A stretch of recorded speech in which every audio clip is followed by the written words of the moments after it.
ನನ್ನ ಯೂಟ್ಯೂಬ್ ಚಾನಲ್ಗೆ ಸ್ವಾಗತ. ಶ್ರೀ ದುರ್ಗಾ ಸೇವಾ ಸಮಿತಿ ಸಖರಾಯಪಟ್ಟಣ ಇವರ ವತಿಯಿಂದ ಶ್ರೀ ದುರ್ಗಾ ಮಾತೆಯವರನ್ನು ಪ್ರತಿಷ್ಠಾಪಿಸುವ ಮೂಲಕ 6ನೇ ವರ್ಷದ ನವರಾತ್ರಿ ಉತ್ಸವಕ್ಕೆ ಚಾಲನೆ ನೀಡಲಾಯಿತು.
ಶ್ರೀ ದುರ್ಗಾದೇವಿಯವರನ್ನು ಸಖರಾಯಪಟ್ಟಣದ ಬಿಡದಿ ಮನೆ ಆವರಣದಲ್ಲಿ ಪ್ರತಿಷ್ಠಾಪಿಸಿ 9 ದಿನಗಳ ನವರಾತ್ರಿ ವೈಭವಕ್ಕೆ ಚಾಲನೆ ನೀಡಲಾಯಿತು. ಎಲ್ಲ ಭಕ್ತಾದಿಗಳು ದೇವಿಗೆ ಮುಂಭಾಗಕ್ಕೆ ಬರಬೇಕು ಅಂತ ಹೇಳಿ ಮೂಲಕ ತಮ್ಮನ್ನು ವಿನಂತಿ ಮಾಡ್ಕೊಳ್ತಾ ಇದ್ದೇವೆ.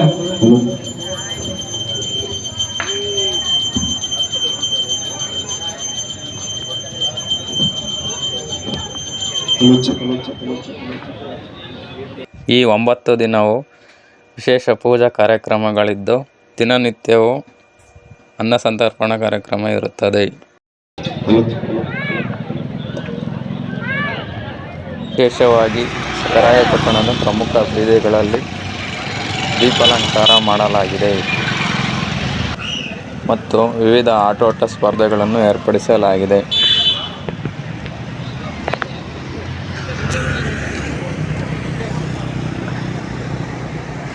ಶ್ರೀ ದುರ್ಗಾ ಮಹೋತ್ಸವಕ್ಕೆ ಬಂದಿರತಕ್ಕಂಥ ತಮ್ಮೆಲ್ಲರಿಗೂ ಒಮ್ಮೆ ಸ್ವಾಗತವನ್ನ ಕೋರ್ತಾ ಎಲ್ಲರೂ ಆಸ್ಥಾನದ ಮುಂಭಾಗಕ್ಕೆ ಹೋಗ್ಬೇಕು ಅಂತ ತಮ್ಮನ್ನು ಎಲ್ಲರೂ ನಾವು ಯೋಚನೆ ಮಾಡ್ಕೊಳ್ತೇವೆ. ಇಂದಿನ ಅನ್ನ ಸಂತರ್ಪಣೆಯ ದಾನಿಗಳು ದಶರಥೇಗೌಡ ಮತ್ತು ಮಕ್ಕಳು, ಅಡಿಕೆ ಬೆಳೆಗಾರರು ಬೆಳೆಕಲ್ಲಹಳ್ಳಿ, ಶ್ರೀ ರಾಮೇಗೌಡ ಮತ್ತು ಮಕ್ಕಳು ಅಡಿಕೆ ಬೆಳೆಗಾರರು ಶ್ರೀನಿವಾಸಪುರ. ಒಟ್ಟಾರೆಯಾಗಿ ಈ 9 ದಿನವೂ ವಿಶೇಷ ಪೂಜಾ ಕಾರ್ಯಕ್ರಮಗಳಿದ್ದು ಭಕ್ತಾದಿಗಳು ಶ್ರೀ ದುರ್ಗಾದೇವಿಯ ಕೃಪೆಗೆ ಪಾತ್ರರಾಗಬೇಕಾಗಿರುವುದು ವಿಶೇಷವಾಗಿದೆ.